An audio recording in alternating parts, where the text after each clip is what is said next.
on, let's give the Lord a big hand. Praise His name. Thank you, Jesus. We want more of you. I love the line in the song that says, I thought that I have seen it all, but there's so much more in store. Amen? Sino sa inyo dito, pinagpala kayo ni Lord, taas ang kamay, in the past, ayan. You have seen great things, you have seen great blessings in your life, but here's the good news. Ask me what? Hindi pa tapos ang Diyos sa inyo. Amen? Amen? Tapigin mo nga yung katabi mo, sabihin mo sa Kanya, hindi pa tapos sa iyo si Lord. Kaya nga yan ang tagline natin dito sa Pistigutan, di ba? Better things are coming. Amen? Come on, shout it out. Better things are coming. Kahit ano pa yung pinagdaanan mo, maganda man yan o hindi, better things are coming. Why? Because that's the God that we serve. That's the God that we worship. Ang Diyos ay patuloy tayo mamanghain, gugulatin, because that's how good God is. Amen? Amen. Now, before we start the feast, gusto ko sanang i-share mo sa katabi mo. Kuha ka lang ng isang tao, ha? Isang tao. Katabi mo, o kaya kalikod mo. Ayan. Tanong mo siya, sagutin niyo itong tanong na ito. Why do you keep on coming back at the feast? Bakit ka balik-balik dito? Bakit? Bakit mo gusto tong feast? Sige, I'll give you 30 seconds each to answer. 30 seconds each to answer that. Go! If you are watching online, type it out in the comment section. Why do you keep on coming back at the feast, watching it, or maybe coming here? Because some of you here, you are absent, just absent for today, but you'll be back here on site next Sunday. Ayan, sige. Taas ang kamay, ha? If you are coming back here at the feast because you are inspired by the talk. Taas ang kamay. Sige nga, meron mo dyan. Sino sa inyo dito, you're coming here because you enjoy the feeling of worshiping God every Sunday. Ayan, di ba? Yung kanta, kinikilabutan ka. Sino sa inyo, napopugian lang sa akin? Taas ang kamay. Sabi ko na yan, talaga yung dahilan nyo eh. Ayun talaga, oh. Sino sa inyo, you keep on coming back because you have friends here? Taas ang kamay, meron ba? Ayan, di ba? Let me tell you this, while all of these things are good, magandang rason yan eh. Alam nyo, bonus lang lahat yan. Bakit? We are here not for the beautiful songs. We are here not for the inspiring talk and preaching. We are not here just for the good feelings, not even for our friends. We are here. Why? Ask me why. We are here because of Jesus. Amen? Kaya sa akin, huwag kayong pamayag na aalis kayo sa pintuan nitong cinema na ito nang hindi nyo nakukuha si Kristo. Because if Christ is all we have, then we've got everything we need. Amen? Amen. Woo! Are you ready for more of Christ today? Can I invite you into prayer? Let's pray our favorite prayer here at the feast. Together, let's make the sign of our faith. In the name of the Father, and of the Son, and of the Holy Spirit. Amen. Lift your hands and pray this with me. All together. Today, I receive all of God's love for me. Today, I open myself to the unbounded, limitless, overflowing abundance of God's universe. Today, I open myself to God's blessings, healing, and miracles. Today, I open myself to God's word so that I become more like Jesus every day. Today, I proclaim that I'm God's beloved. I'm God's servant. I'm God's powerful champion. And because I am blessing the world. In Jesus' name, amen. Let's honor God's word. Thy word is a lamp unto my feet and a light unto my path. Put your hands over your hearts and say this prayer after me all together. Jesus, I want you. I want to hear your voice. I want to know your ways. I want to feel your presence. And most of all, I want what you want for my life. This I pray in Jesus' name. Amen. Thy word is a lamp unto my feet and a light unto my path.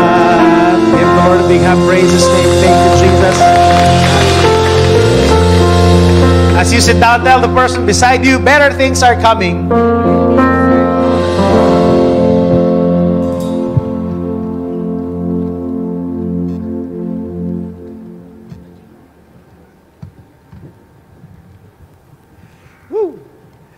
Can we give a gift? Were you blessed by our worship today? Grabe, we are being led no other than by Feast Worship themselves, Vanya and Isa. Palakpakan naman natin. Thank you for gracing our event. By the way, they have an upcoming concert this coming June 17. So if you want more of the worship experience, of course, they will have this Feast Worship concert happening on June 17, Saturday. So you can get your tickets at SM Tickets. Ayan, so dito, buti nasa SM tayo, bili na kayo mamaya dyan. Amen? Palakpakan ulit natin. Thank you, Vanya, Isa. Mamaya, mag-worship pa rin tayo after the talk. But today, we are going and we are diving deep into the Word of God. We are still in our series, Wilderness. Sabi nyo nga, Wilderness. And Talk 4 is entitled, Listen to God's Voice. Sabi nyo nga, we need to listen to God's voice. Yes? Why? Because the world is too noisy. Napakaraming boses ang nagsasalita sa buhay natin. In fact, if you go to social media, napakaraming influencers, content creator that have so many opinions about different things. And in fact, you can see, marami sa social media, nakahawak lang ng camera, content creator na kagad, influencer na kagad. And because of that, we can hear so many voices, nakakalito na. It's so confusing. Bibigyan ko kayo ng example. Ako, marami akong mga na-follow, na mga tinitingnan ng mga videos about health and fitness. How to lose weight. Alam niyo, isang beses, naalala ko a few months ago, naghahanap ako, sabi ko, how to effectively lose weight. So, ganyan. So, tinitingnan ko, ano ba mga bagong trend. So, meron lumabas na video. Ang sabi dun sa video, na para daw pumayat ka, kailangan mo daw ng small, frequent feedings. So, dapat kain ka ng konti, every hour, every 2 hours. Ganun daw, small, frequent feeding. Naisip ko tuloy, 50% okay na ako. Bakit? Kasi okay na ako dun sa frequent. Yung small na lang yung i-workout ko. So, yung ganun, no? Pero ito, after kong mabasa yon, after kong mapanood yon, after a few minutes, ito na. Meron naman akong ibang nakita. Masama daw yung small frequent feeding. Kailangan mo daw mag-intermittent fasting. Ayan, at yan, ginagawa ko yan. So ako talaga litong-lito, ano ba? Small frequent feeding ba? Intermittent fasting. Maya-maya naman, may lumabas sa feed ko. Sabi, you need to count your calories. Maya-maya, iba naman ang nabasa ko. Dapat daw, hindi ko daw dapat nagbibila ng calories. Ano daw yan? Nakaka-depress lang daw yan. Ganyan-ganyan. Yung iba naman, ito naman, lumabas naman sa feed ko. Huwag kang kakain ng karne. Sabi ng mga vegans, huwag kang kakain ng taba, huwag kang kakain ng meat. Maya-maya naman, pagbasa ko dun sa isang influencer, ang sabi naman niya, mag-keto ka. Huwag kang kakain ng gulay at carbohydrates. At ang kainin mo daw, taba. Ang kainin mo daw, karne. So ako talaga, habang binabasa ko yun, ewan ko sa inyo. So sabi ko, itutulog ko na lang to. Tapos naalala ko bago ko matulog, sabi ng mga matatanda, nakakataba daw ang tulog. So sabi ko, ano ba talaga? Hindi ko na alam, gusto ko lang naman pumayat eh. There are so many confusing voices in this world. And here's the problem. All of them are claiming to be true. But I believe in this. The most important question is, ano ba ang sinasabi ng Diyos? There are a lot of content creators, influencers. They are talking about marriage. They are talking about love, life, success, everything under the sun.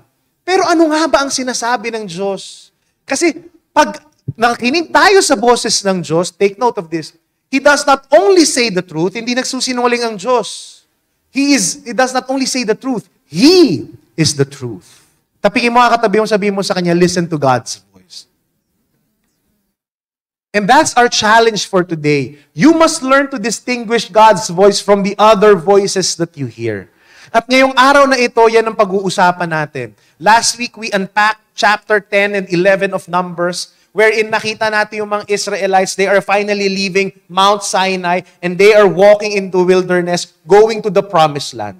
Ito ang problema. They were complaining in the wilderness. Anong reklamo nila? Bakit puro na lang mana ang pagkain natin? Wala bang palaman? Wala bang meat? And if you are here last week, we had a wonderful time. We talked about gratitude. Stop complaining and start celebrating. Anong ginawa ng Diyos? Pinagbigyan sila ni Lord, and because of that, anong ginawa ni Lord? Nagpadala siya ng maraming quails to the point na sobrang sukang-suka na sila sa quails. Sukang-suka na sila doon sa mga ibon na pinadala na meat ni Lord. Bakit? Kasi puro na lang quails. Ang dami-daming quails. Ayan. So nagreklamo pa rin sila. But today, we are going to see Israelites. The Israelites, they are already arriving at the edge of the promised land. Andyan na. Malapit na. Ang bilis, no? So ibig sabihin, totoo nga that the distance of Egypt to Canaan, which is the promised land, is just an 11-day walk. 11 days lang kung lalakarin mo. Not a 40-year journey. But today, maiintindihan natin, bakit nga ba lumampas at umabot ng 40 years bago sila nakapasok sa promised land? Alam nyo kung bakit? Alam nyo sa akin bakit? Bakit sila tumagal ng 40 years bago nakapasok? Because they don't want to listen to God's voice. As easy, as simple as that. And the story starts today with God telling Moses this. Sabi ni Lord kay Moses, "Send out men to explore the land of Canaan, the land I am giving to the Israelites," yung promised land. "Send one leader from each of the 12 ancestral tribes." Ilan daw yung papadala? 12. One each for every tribe. So, itong mga explorer na ito, itong mga spies na ito, pinauna nila ngayon, pumasok sa promised land. So, they went inside the promised land and He instructed them, sabi ni Moses, sabi ni Moses sa kanila, "Go north through the Negev into the hill countries, out where the people living, whether the people living there are strong or weak, few or many, see what kind of land they live in. Is it good or bad?" Good or bad? Okay nga ba yung promised land na yan? Sounds familiar? Yung word na good tsaka bad, alam nyo, kailan natin yan huling narinig? Actually, in Genesis 3. Why? Because the author of Numbers is inviting us to link this story to the very first test of mankind. The one before the tree of knowing good and bad. Sino yun nandun sa harap ng tree of knowing good and bad? Si Adam and Eve, di ba? So, here's what happened. Yung 12 spies, just like Adam and Eve, they were facing the same test. So, God was asking humans, are you going to decide based on your wisdom or my wisdom? The question to mankind is this, ito pa rin, will they trust in God's good instructions or will they come up with their own plan that seems good to them instead? In other words, susunod ba kayo kay Lord? Papasok nga ba kayo sa promised land? Or gagawa na naman kayo ng sarili ninyong diskarte? And you see, brothers and sisters, sa buhay natin, I believe God is asking the same question to you. Will you trust my definition of good and bad? Or will you trust your definition of good and bad? In other words, will you listen to your own voice? Or will you listen to God's voice? Take note ha, ito po, nasabi ko na ito last week sa talk natin. Hindi lahat ng gusto mo ay makakabuti para sa inyo. Tama ba ako? Tama ba ako? And here's the problem ha, tayong mga tao, we often equate God's goodness to our answered prayers. Tipong kapag nasagot yung dasal natin, ay, ang bait mo talaga, Lord, kaibuti mo. But take note of this, isipin nyo ito ha, buti na lang, itong pasasalamat ko kay Lord, hindi lahat ng prayers natin sinasagot niya. Yung iba parang labo, nun sana nga lahat sinasagot eh. Pero isipin nyo mabuti to, buti na lang ha, hindi sinasagot ni Lord lahat ng prayer natin. Alam nyo bakit? Alam nyo nung bata ako, bigyan ko kayo example, ang childhood dream ko nung 8 years old ako, alam nyo kung ano? Ang pangarap ko, tinanong sa akin ng nanay ko, anong pangarap mo, Velden, paglaki mo? Ang sabi ko, Mami, Daddy, gusto ko maging tindero ng lobo. Bakit tindero ng lobo? Kasi one time naglalakad kami sa Luneta, nakita ko yung nagtitinda ng lobo. Ang dami-dami niyang lobo. So sabi ko, Lord, sana paglaki ko, maging tindero ako ng lobo para hindi ko na kailangan bumili ng lobo. Lagi na akong may lobo. Diba? Masaya naman siguro ako kung ginawa akong tindero ng lobo ngayon. Pero buti na lang hindi tinupad ni Lord yun. Buti na lang hindi niya in-answer yung prayer na yun. Otherwise, wala ako dito ngayon, nagpipreach sa harapan ninyo. Am I making sense here?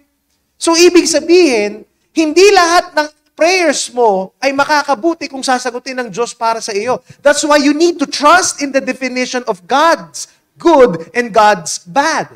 Because God knows better than you. Am I making sense here? And today, I'd like to share to you 4 sub-messages that we can learn from our reading. Message number 1 is this. Ilan ulit? Ilan lahat? 4. The message number 1 is this. Stop looking for an easy life. So here's what happened. Yung 12 explorers, 12 spies, they explored the wide expanse of the land of Canaan, of the promised land. At ito ang nakita nila. Sabi dito, when they came to the valley of Eshcol, they cut down a branch with a single cluster of grapes, so large that it took 2 of them to carry it on a pole between them. They also brought back samples of the pomegranates and figs. Grabe! Pagdating pa lang nila doon, sobrang abundant, sobrang dami ng pagkain. Totoo nga. And here's what happened. Ang dami nila nakuhang pagkain, but after 40 days of exploration, ito yung nireport nila. Tingnan nyo ito ha. Ano yung report nila after 40 days? Sabi dito, we entered the land you sent to explore, and it is indeed a bountiful country, a land flowing with milk and honey. Aba, sakto dun sa promised Lord, di ba? Here's the kind of fruit it produces, blah, blah, blah. And then, tingnan yung sabi dito, but, can you say but? But the people living there are powerful. Nakita niyo yun? It's totoo nga, Lord. It's flowing with milk and honey. It's super abundant. Pero, the people there are powerful. Nakita niyo yun? Nag-match yung description nila doon sa dinescribe ni Lord nung unang pinapangako niya. Ang problema, there was a big but in the end. But you see, in life, do you notice, there are always big buts in life. Palaging may pero. At yan ang katotohanan ng buhay natin. You can't always have it all. Tama ba? Hindi naman pwedeng pogi ka na, mabait ka pa. Pogi ka na, mayaman ka pa. Yung mga ganyan. Kaya nga ako, sabi ko kay Lord, sana ginawa mo na lang akong mayaman kaysa pogi. Yun talaga eh. Pero di ba, you can't always have it all in life. Di ba? Madami kang ang pera, wala ka namang love life. Tama? May love life ka nga, pero wala ka namang pera. Yung iba nakikita ko, paano naman po kami? Wala nang love life, wala pang pera. Di ba? Well, at least buhay kayo, di ba? Tsaka love kayo ni Lord. Yun ang importante dyan. But you see, what's my point? We must stop expecting God's promises to be postcard perfect situations na walang problema. Kasi laging may problema. Because life is never designed to be easy. In fact, hanggat buhay tayo, meron tayong problema. Amen? Kasi kailangan natin yung problema na yan eh. Bakit? Because the only way for God to shape our character and deepen our faith is through a few giant problems. Stop living an easy life. That's message number 1. Message number 2 is this. Your fears enlarge your enemies. Ayan. Let's read it from Numbers 13 to 28. Sabi dito, but the people living there are powerful, and their towns are large and fortified. Mahirap daw pasukin. We even saw giants there, the descendants of Anak. Nakita nyo, actually, apo na yan eh. Kasi yung anak may descendants. Ayan, diba? Hindi nyo na-gets yung joke. Pang matalino yung joke na yun eh, sorry ah. Ayan, diba? So, ang laki daw. May mga giants. So, you see, natakot na sila. Bakit? Nakakita sila ng mga higante. And you see, because of their fear, eto na, the other spies said, sabi ng mga ibang spies, yung ibang explorers, sabi nila, we can go up against them. They are stronger than we are. Nang hina na, pinanghinaan ng loob. Question, sino sa inyo dito sino sa inyo dito naglalaro ng basketball? Nakapaglaro na kayo sa liga ng basketball? Meron ba dito? Nakanood na kayo ng liga ng basketball? Meron ba? Alam nyo, di ba ganyan tayo pag umpisa yung laro, kasi ako mahilig akong mag-basketball, kapag sumasali ka man ng liga, bago mag-start yung laro, kaming mga teammates ko, palagi yan, sino kaya yung mga players ng ibang team? Uy, laki nun ah. Diba, bro, dumadakdak. Diba? Natatakot ka na kagad. Alam nyo, A few years ago, mga 2018, 2019 ito, meron kaming alumni league sa Ateneo Basketball League. Tapos, yung mga kaklase ko yan, mga kakampi ko, sakto naman na ang nilalaro namin batch division. Pero this time, ilagay yung team namin sa batch older than us. Sa batch 2000 ata yun. At ito ang problema. Nung nag-uumpisa na kami, doon kami nagulat. Kasi ang kalaban namin ay team ni Enrico Villanueva. Kung kilala niyo si Enrico Villanueva, ito po siya. Ayan. Siya yung nasa gitna. PBA player yan. Kung kilala niyo, tapos grabe yan. Ang grabe manakit yan. At ang height niya, 6'6". Ang pinakamalaki sa amin, 5'11".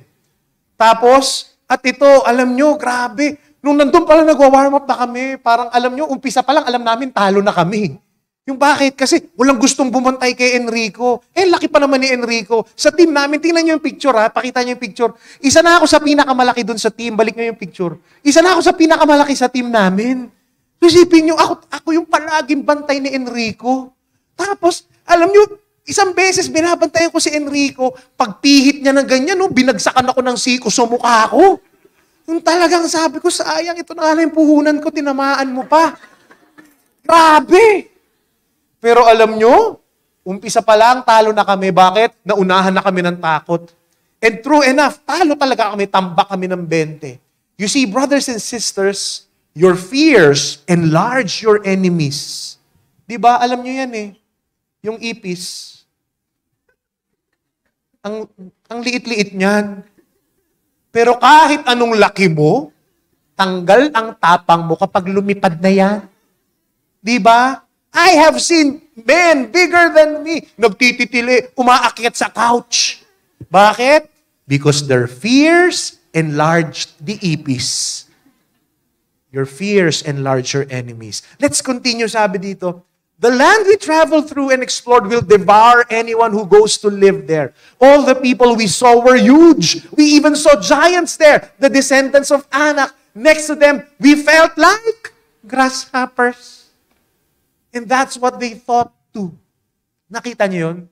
Notice how they kept on repeating how big their enemies were. Kasasabi lang nila a few verses ago, sinabi na naman nila, ang laki talaga ng mga kalaban namin. At ito ang malupit, in-exaggerate pa nila. So repetition and exaggeration. Paano nila in-exaggerate? Hindi lang sila nalakihan. Ano sabi nila? Para kaming mga tipaklong.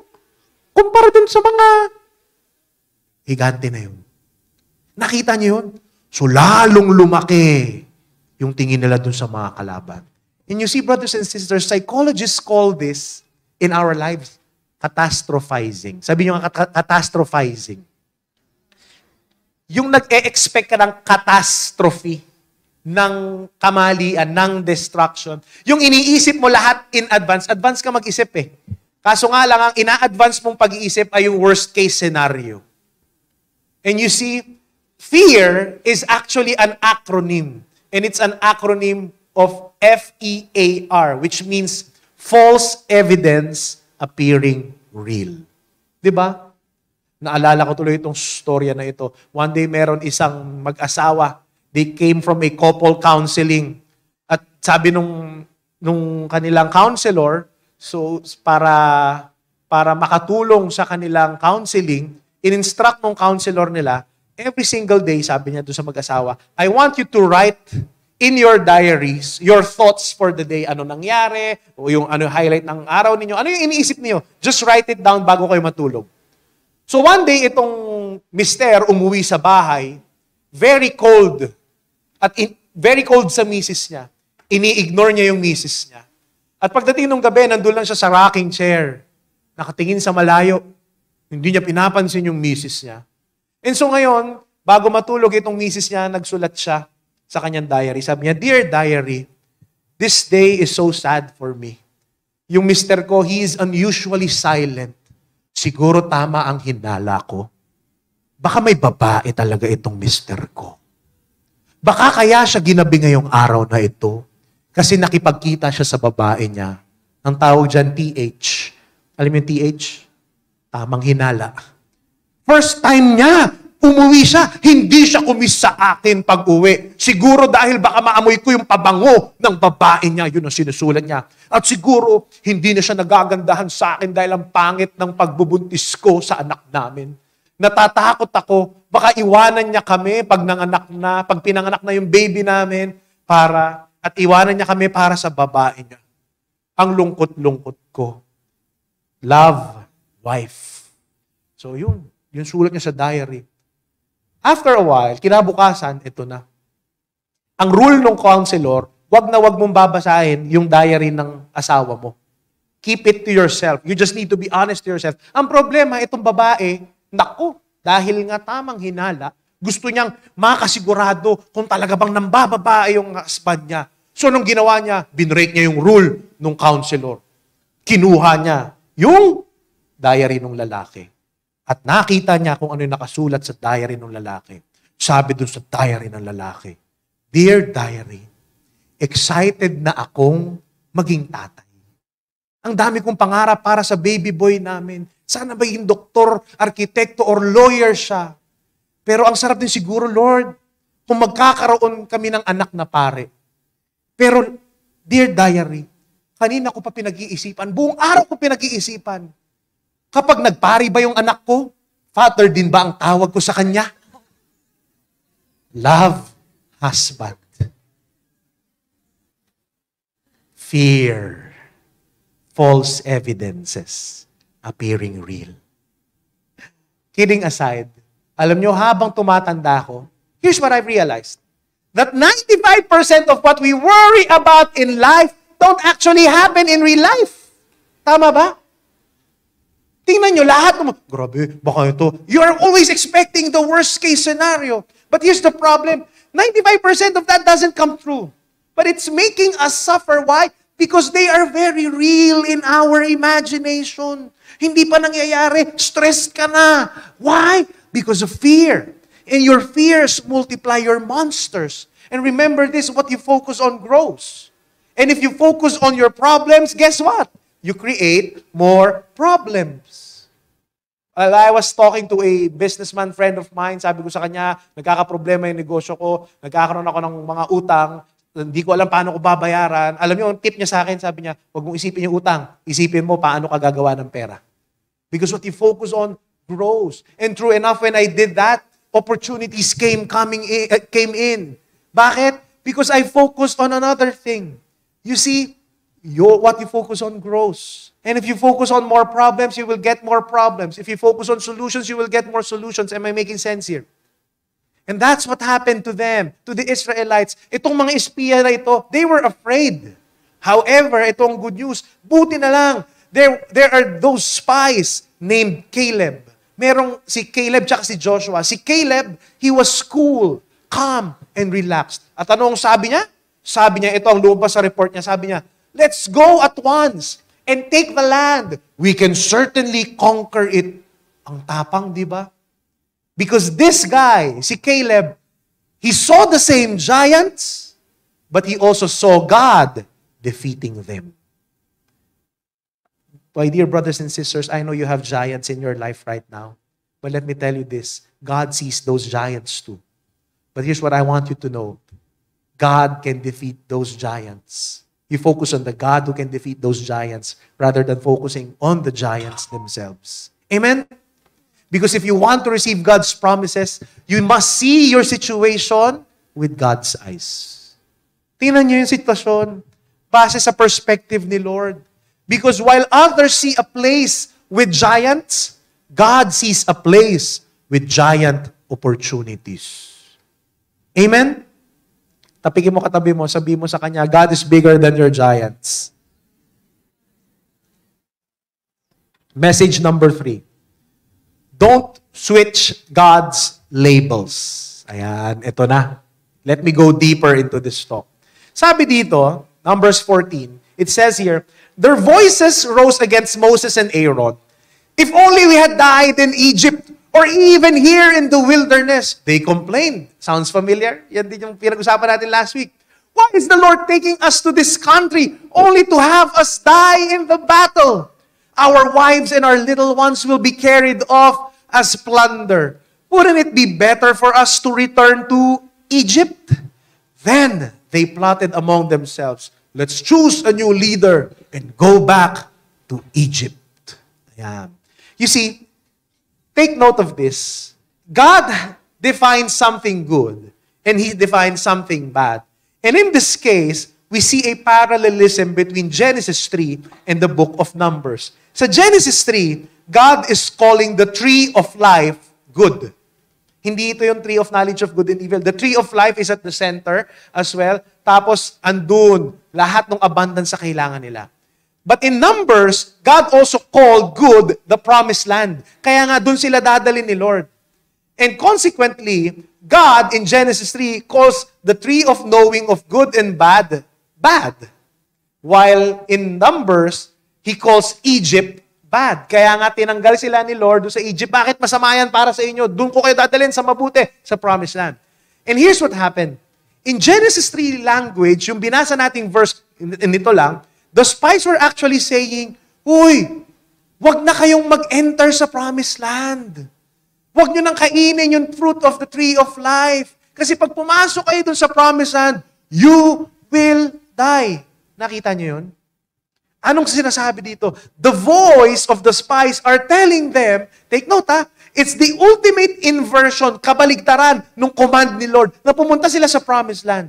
Not only were these spies telling the people to eat the forbidden fruit rather, they were telling people not to eat at God's tree of life or they will die. They are telling people literally, huwag na kayong pumasok sa promised land. Bumalik na lang kayo sa Egypt. And by grumbling against God, ito nangyari. By grumbling against God, they accused Him of doing them bad. Sinisi pa nila si Lord. Lord, akala mo ba mabuti itong promise na? Parang gusto mo kami mamatay dito eh. Babalik na lang kami dito sa Egypt, mas mabuti pa doon. Nakita nyo na? Sinwitch nila yung good tsaka bad. Take note of this, brothers and sisters. Evil's end goal is to switch labels. To call a bad thing a good thing. And to call good thing bad thing. Pansinin ninyo sa buhay natin ngayon. Hindi ba yan ang nangyayari sa atin ngayon? The world, the society right now, we are so good at blurring the lines of good and bad. And we are switching the good versus the bad. Ay meron ako isang kaibigan, alam nyo, lubog na siya sa utang, hinahabol siya hinahabol na siya nung sisingil sa utang niya. So ito ang problema. Meron siyang isang kaibigan na may pinakiabot sa kanya na pera. Alam nyo, ang akala niya, feeling niya, yung pera na yun ay hulog ng langit galing kay Lord. So ang ginawa nitong kaibigan kong ito, isinugal niya yung pera. Ang ending, hindi lang siya na pinipressure nung isa, pinipressure pa siya nung taong nakiabot lang ng pera sa kanya. Tapos tinanong ko sa kanya, bakit mo sinugal yan? Di ba? Kilala mo nga ako, di ba? Doon ako bumagsak. Dati akong sugarol. Walang mabuting dudulo sa'yo yung pagsusugal. Bakit mo ginawa yan? Di ba alam mo namang mali yan? Alam mo, sabi itong kaibigan ko, kasi, Beldin, gipit lang. Tapos itong sabi niya, ikaw ba naman, nagugutom yung anak mo, hindi ka paggagawa ng paraan para makapag-provide sa pamilya mo. Nakita niyo yun? He was redefining. Mali na nga yung pagsusugal. Sabi, hindi. Way ko lang to provide for my family. Nakita niyo yun? Example number 2. You are in a wrong, meron ng kaibigan, she's in a wrong relationship. Yung mga nagiging boyfriend niya, palaging merong girlfriend or may asawa. So one time ito, lumapit na naman siya sa akin, yung kanyang boyfriend, may asawa na naman. Tapos sabi ko sa kanya, nakilala daw niya sa isang dating app. Tapos sabi ko sa kanya, tama ba yan? Alam mo namang mali yan, di ba? Ano ba kayo? Alam mo, anong tawag niya sa relasyon ninyo? Ano ba kayo? Alam mo, sabi ko siya sa akin, masaya. Tapos ito pa, ang tapang pa, ginastify. Paano sabi niya? Di na mahalaga, brother, kung tama ba ito o mali. Ang importante, masaya kami. Di ba? Sabi ko sa kanya, yun ang akala mo. Kasi sa lahat ng party, ang third party lang ang hindi masaya. Diba? Quote me on that, Brother Belden Lim. Diba? At third party lang hindi masaya. Sinuswitch na. Bakit? Masaya. Hindi niya tinawag na mali, ang tawag niya, masaya. Di ba? Ito pa, bili ka ng bilan ng kung ano, shopping ka ng shopping. Travel ka ng travel. Kahit na wala nang laman yung bank account mo. Sige, swipe ka. Promo for anybody. Tsaka grabe yung hard work mo. Deserve mo yan. Hindi masama yan. You need to love yourself. Self-love yan. Self-care. Hala, sige, swipe. Hanggang sa one day, lubog ka na sa utang sa credit card. Bakit? Kasi sabi mo, self-care yan. Deserve mo yan. Wala namang masama. Those things are good. But if you switch the labels, doon nagkakaroon ng problema. Warning, it's easy to be deceived by the different voices in your life. It's easy to be deceived by the enemy because sometimes the enemy can even use what's good in order for you to neglect the greater thing. Uulitin ko the enemy can even use what's good in order for you to neglect the greater thing. Example ito. Is working hard good? Working hard good? Working hard is good in itself. But sometimes we use our busyness in our work to justify the times that we neglect our families. Diba? Hindi muna ako susama sa outing natin. Hindi muna ako susama sa family gathering natin. Bakit? Kasi I'm busy working. I'm doing this for our future. Ayan na. Be careful. It's easy to be deceived. Ito pa, resting or taking a break is good in itself. Tama o tama? But sometimes, we use it as our excuse to mask our laziness, to mask our want to neglect our responsibilities. Diba? Sige, rest muna ako, rest ka ng rest. Pero ang ginawa mo, hindi ka na nagtrabaho. And take note what am I trying to say. When you catch yourself justifying your actions, chances are you are slowly switching God's labels. Alam nyo, meron akong, madalas yan. Even, especially in the ministry, the servants here, listen to me. It's easy to say, kasi ang dami kong problema sa buhay. Kasi ang busy ko sa trabaho. Kasi inuuna ko yung pamilya ko. Ang dami natin pwedeng sabihin. But sometimes, rest lang ako. But sometimes, what you're actually saying as rest is just actually an excuse for you not to serve the Lord. Bato-bato sa langit ang tamaan. Sana tamaan ng gusto. Why do I know that? Because I sometimes do that, honestly. Diba? Rest muna ako. Kasi, diba? I deserve a break. Pero sometimes, minsan, tinatamad lang ako. Am I making sense here? When you listen to this, when you catch yourself justifying your actions, chances are you are slowly switching God's label. So what to do? Here's what you need to do. I want you to be honest and humble enough to admit the justifications that you are doing for your wrongdoing. Ulitin ko Be honest and be humble enough. Na aminin, oo nga, nagpapalusot lang ako. Oo nga, ginajustify ko lang itong mali na ginagawa ko. Bakit? Real talk lang. Alam mo naman sa sarili mo if you are compromising and twisting the truth. Amen? Alam mo yan, hindi ka pwedeng magsinungaling sa sarili mo. That's message number 3. Message number 4 is this. Be a messenger of God's voice, not the serpent's voice. Eto na. Etong mga spies na ito, they made up their mind to disobey God. At ito maganda, they told others to do the same. Nandamay pa. And the people were so convinced of the bad report. In fact, here's what number says. Uulitin ko, sabi dito, their voices rose against Moses. Nagalit na sila. If only we had died in Egypt or even here in the wilderness, they complained. Why is the Lord taking us to this country only to have us die in the battle? Ayan na. It is better for us to return to Egypt. Yun ang sinabi nila. Eto na naman sila. Gusto na naman bumalik sa Egypt. Pero alam nyo, bakit nagreklamo itong mga Israelites? Saan nag-umpisa? Their grumbling started because of the negatrons around them. The spies that gave them the wrong report. Kaya para sa akin, mas mabigat ang kasalanan nitong mga espiya na ito. Bakit? Because it's horrible to become slaves again and go back to Egypt, but it's even more horrible if you are the one convincing and leading others back to slavery again. Diba? Kung ikaw yung kaibigan na yung meron kang kaibigan, lumapit sa'yo at sinabi, ayoko na dito sa maling tao na ito. At ayoko sa kanya, bakit? May asawa na siya. Ikaw naman, okay lang yan. Ang mahalaga masaya kayo. Wala naman kayong inaapakang ibang tao. Hindi naman alam ng misis niya. Ay nako, mas malaki ang kasalanan mo kaysa dun sa kanya. Because you are leading them back to slavery. Am I making sense here? Pero itong maganda sa story na ito, kahit na napaka-negative ng mga spies around them, buti lang mayroong dalawang kumontra. Joshua and Caleb had a different report. And their report was very positive and encouraging. Sabi na dun sa report nila, the land we traveled through and explored is a wonderful land. And if the Lord is pleased with us, He will bring us safely into that land and give it to us. It is a rich land flowing with milk and honey. Do not rebel against the Lord. And don't be afraid of the people of the land.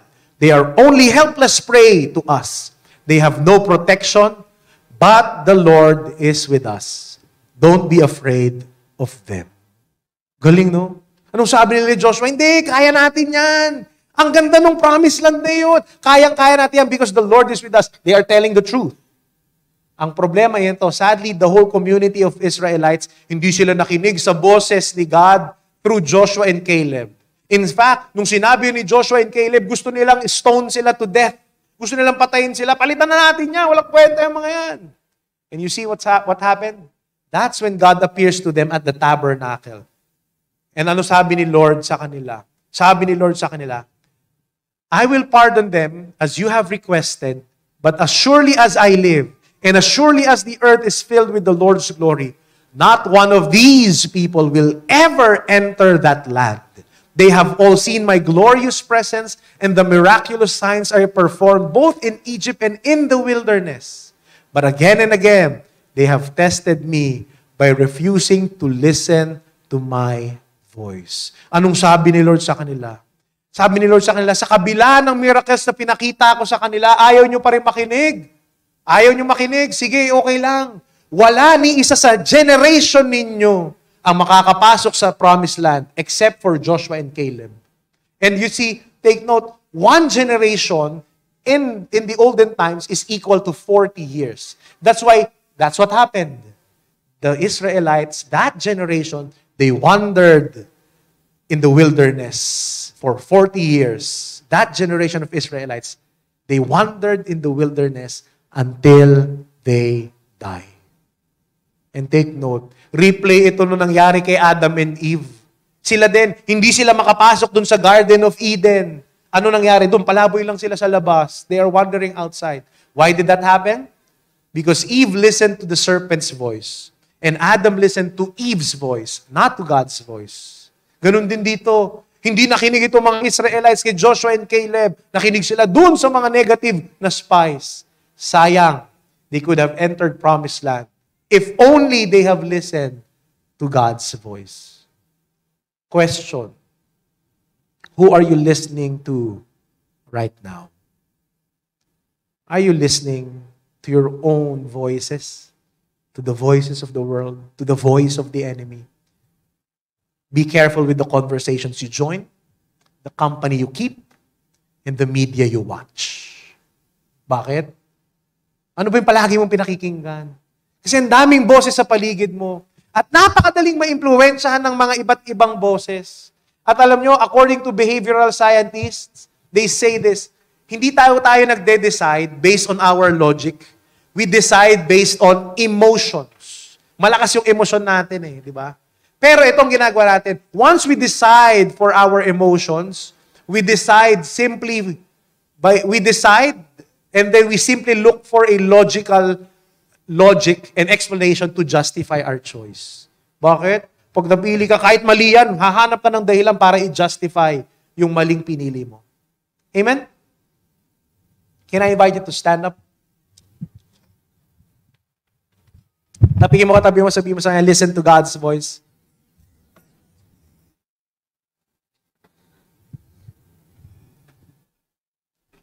One day, there's a 3-year-old, kasama niya yung kanyang nanay. And this 3-year-old boy, Inigo, siyempre mayaman yung mga pangalan ng mga batang mayaman, Inigo. This 3-year-old Inigo got lost in the mall. Tapos iyak siya ng iyak. Bakit? Kasi habang nandun siya naglalakad sa mall, nandito siya sa SM, nakita niya yung mga puro tuhod ng mga tao. Ang lalaki, 3 years old, yan liit. Walking around him. And it's a Saturday and the crowd is thick. Ang daming nagdadaldalan. Meron pang concert sa gitna ng mall. Tapos merong sales lady na naglalako ng glutathione. Merong namimigay ng flyer ng kondo. Di ba? Yung mga namimigay ng flyer ng kondo na iniiwasan mo. Pero na-hurt ka rin kapag hindi ka ino-offeran kasi feeling niya mahirap ka, hindi mo afford yung kondo. Ganyan tayo di ba? So dami namimigay ng flyer ng kondo. Tapos on top of that, sobrang ingay, may tumutugtog pa. Doon sa speakers, tumutugtog yung theme song ng SM. Alam niyo yan, di ba? Here at SM, we got it all. We got it all. Here at SM, it's all at SM. Here at SM, we got it all. Talaga, grabe ha. Memorize nyo ha. So yan ang ingay lahat. Tapos tumutugtog yun. But amidst that noise, iyak ng iyak si Inigo.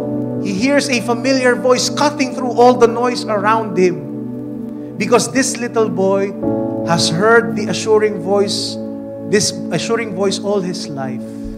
Narinig niya, Inigo! Inigo! Yung mami niya, tinatawag siya. You know what happened? The boy recognized the voice. And immediately the boy turns to where the voice was coming from. And he ran towards that voice until his mother picked him up and embraced him. Kapatid, are you lost? Are you making major decisions in your life right now and you are confused because you're surrounded by many voices around you? Let me tell you this, all these other voices are entertaining and perhaps even amazing, but they don't love you the way God loves you. Yung nanay, mahal niya si Inigo. Kaya familiar yung boses eh. Whose voice are you listening to? Jesus said in John 10:27, my sheep listen to my voice. I know them and they follow me. Pero tingnan nyo, bakit kayo sumusunod? Why is the sheep following the voice of God? Why does it make sense for us to follow the voice of Jesus? Why? Because this is the kind of shepherd that He is. Sabi dito, I am the good shepherd, and the good shepherd sacrifices his life for the sheep. A hired hand will run when he sees a wolf coming. He will abandon the sheep because they don't belong to him, and he isn't their shepherd. Brothers and sisters, listen to God's voice. Turn to Him. Run towards Him. Why? Because He loves you. He cares for you. How do we know? He even sacrificed His life for you. Huwag kong makinig kung kani-kanino. Makinig ka sa Kanya. Mahal ka niya. Amen? One last story. One day, a few years ago, yung daddy ko, his business was struggling. He's in the construction business. And he had so much problems in his business. Nade-delay yung collection nila, tapos iniipit pa siya ng client nila, naiipit din siya ng supplier nila. And so, he was praying for many months, but the situation just worsened and worsened. And so, feeling helpless, yung tatay ko, he was already questioning and asking God, Lord, naririnig mo pa ba mga dasal ko?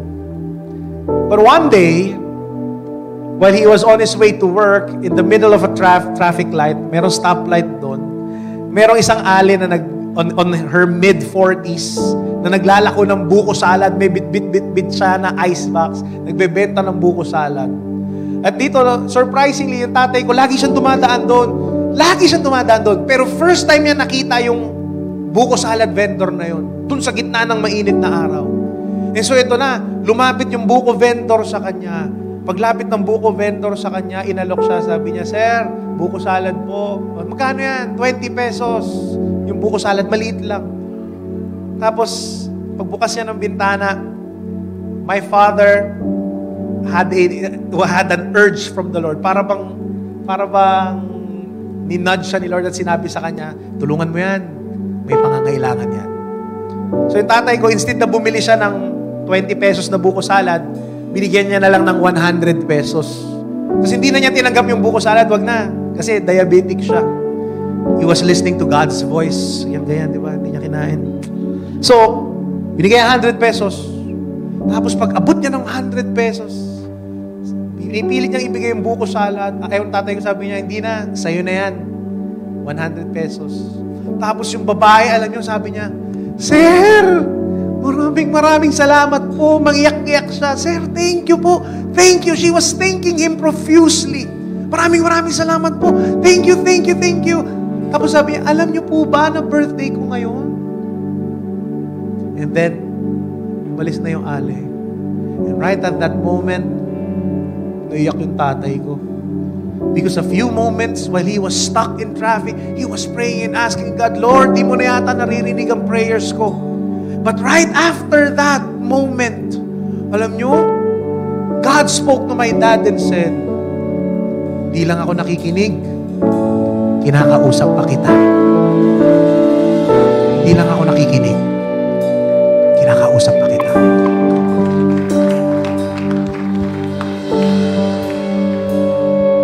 Brothers and sisters, you know why we are having a hard time listening to God's voice? You want to know why? Because we are too preoccupied with our own voice. We are too preoccupied. We are too busy listening to our worries and fears. That's why God's voice is being drowned. And maybe some of you here, brothers and sisters, you are already doubting God. And maybe some of you here, you are asking, Lord, naririnig mo pa ba ako? Naririnig mo pa ba yung mga dasal ko?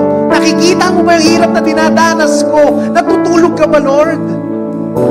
Here's what I want you to do. I just want you to be still. Be silent. Because all this time, the Lord is speaking to you. And the Lord has been telling you, hindi lang ako nakikinig, kinakausap pa kita. So today, may you listen to God's voice, that loving voice that will never forsake you, that will always lead you to what's best for you. Amen? Let's come into prayer. Let's come into worship. In the name of the Father, and of the Son, and of the Holy Spirit. Amen. Lift your hands like this. I want you to be still.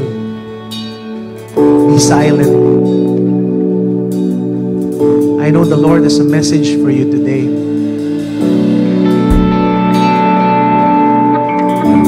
Think about Jesus. Don't think about your problems. Don't think about your worries. Don't think about your fears. Just think about Jesus. Jesus, the Good Shepherd. He's telling you something right now. He's speaking to you. Listen.